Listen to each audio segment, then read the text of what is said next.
Pandai. Ada orang dia pasang yang ini duduk dekat bawah sini.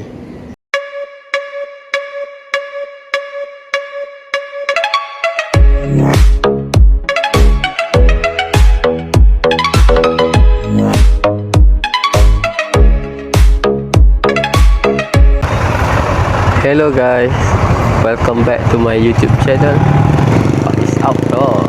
Okay, apa yang aku nak buat hari ni, aku nak review aku punya CarPlay, iaitu Chigi AIO 5 Evo seperti yang korang nampak sekarang ni.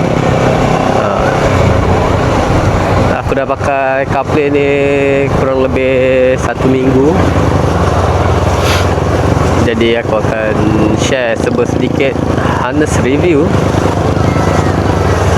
untuk korang yang masih mencari CarPlay.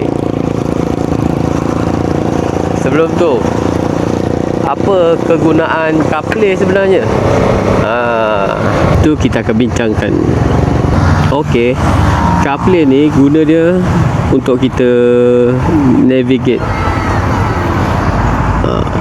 menggantikan telefon bimbit lah. Uish, ada ambulans pula. Aku dah ke tepi ke?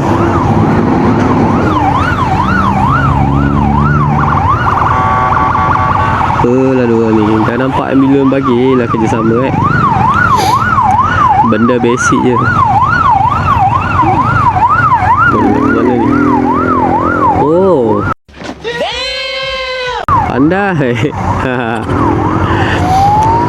Okey, kita balik kepada tadi. Tujuan CarPlay ni kita guna untuk navigate, menggantikan telefon. Kenapa tak pakai telefon je? Kalau kita guna telefon, tak praktikal kan? What? Dia lebih praktikal kita menggunakan CarPlay. Sebab CarPlay ni dah didesign memang untuk gunaan outdoor macam ni kan. Dia boleh lanyak panas, hujan, tak ada masalah. Kalau kita pakai handphone, kita lanyak masa hujan, masa panas, handphone pun boleh barai. Lagi satu, kalau handphone terlalu lama letak dekat phone holder ni, kamera korang akan boleh jadi gegar-gegar tau. Jadi sebenarnya letak handphone dekat phone holder tak apa bagus. Lebih bagus kita gunakan CarPlay. Selain daripada navigate, nampak, kita guna untuk dashcam sebab dia ada kamera kan, depan dan belakang. Apa yang best pasal CarPlay ni, kita boleh connect dengan intercom helmet. Jadi kita play je lagu macam ni dan dia akan main dekat kita punya intercom. Cara connect dia, intercom connect ke handphone dan handphone connect ke kita punya CarPlay, iaitu Chigi AIO 5 Evo ni. Ni kamera belakang, dah ramai punya. Kamera belakang dia clear ke Sekarang kita berada dekat TMIYC Pasir Gudang. Sekarang kita nak cerita dia punya features.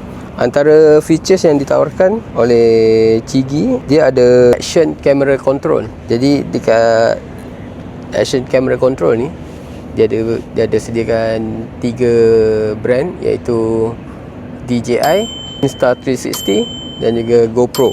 Dan skrin dia menawarkan 1200 nit kecerahan. Jadi kalau untuk waktu siang ataupun waktu panas, tiada isu kita tak nampak ataupun kurang pencahayaan pada skrin.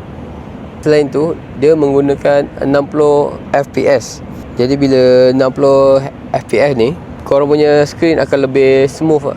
Antara features yang aku suka, dia ada blind spot monitoring, di mana ketika korang berada di atas jalan raya, ada kenderaan daripada belakang, dia akan keluar pada skrin. Dia akan bagi korang alert. Kalau korang concern dia punya ketahanan sewaktu hujan, tak perlu risau. Dia menawarkan IP69K untuk waterproof durability. Selain daripada blind spot tadi, features yang paling best sekali sebenarnya adalah dia punya Apple CarPlay ataupun Android Auto. Jadi korang mudah untuk connect dengan handphone Android ataupun Auto untuk navigate perjalanan korang. Seperti yang aku cerita pada awal lagi tadi, dia ada datangkan sekali dengan dashcam depan dan belakang. Jadi ada berlaku kemalangan ataupun perkara yang tak diingini dan korang nak ambil footage daripada dashcam. Untuk model Chigi ni dia mudah sebab dia ada apps. Jadi kita boleh download menerusi apps sahaja. Jadi tak perlu susah untuk keluarkan memory card dan sebagainya lah. Ini adalah contoh footage daripada dashcam. Seperti yang korang nampak, dia sangat clear kan. Kamera depan dan belakang sangat puas hati. Apa yang aku boleh cakap, kamera dia cantik dan mencukupi untuk kita mengambil data. Contoh seperti nombor plate kenderaan. Dia ada juga dengan parking monitoring system.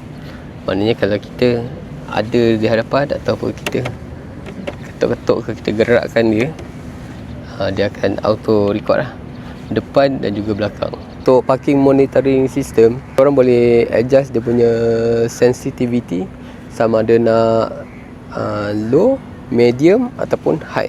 Aku personally guna setting kepada high lah supaya dia lebih sensitif.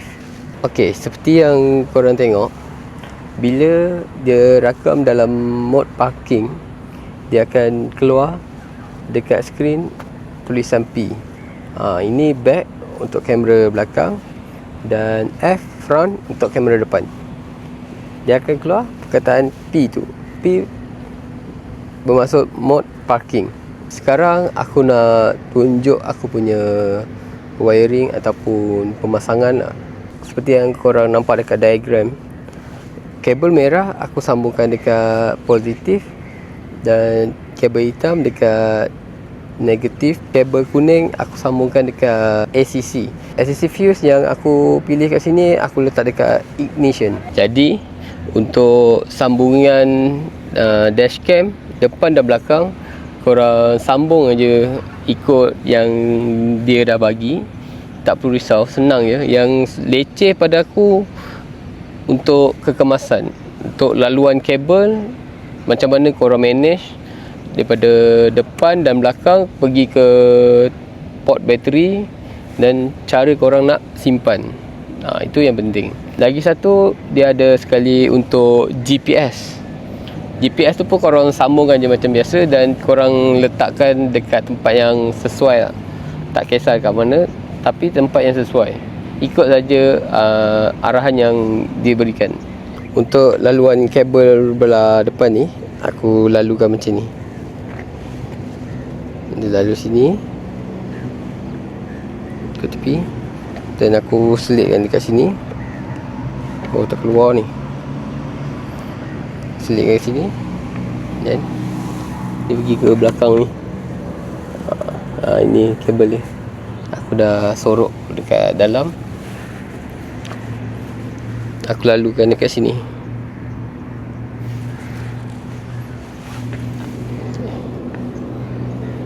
Untuk belakang, ini laluan dia.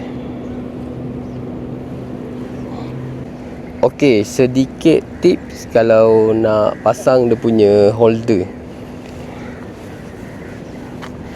Seperti yang korang nampak, holder dia adjustable. Dia boleh adjust lah. Dia boleh jadi fleksibel. Ada orang dia pasang yang ini duduk dekat bawah sini. Tapi kalau nak cantik, tak nak nampak clean, contoh daripada pandangan POV kita tak nampak tau dia punya ni, batang ni dekat sini. Sebab ada orang dia pasang batang tu, dia duduk dekat sini, nanti nampak terkeluar.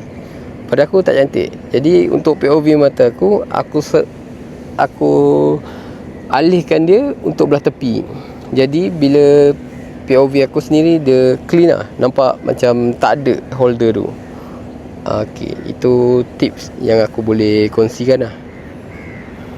Okay guys, itu adalah sikit sebanyak yang aku boleh kongsikan kepada korang mengenai CarPlay Chigi AIO 5 Evo ni. Jadi sekiranya ada yang aku terlepas pandang untuk aku kongsikan mengenai feature-feature dia, aku minta maaf. Jadi jika korang suka video ni, jangan lupa komen, like dan subscribe. Jumpa korang di next video. Bye bye.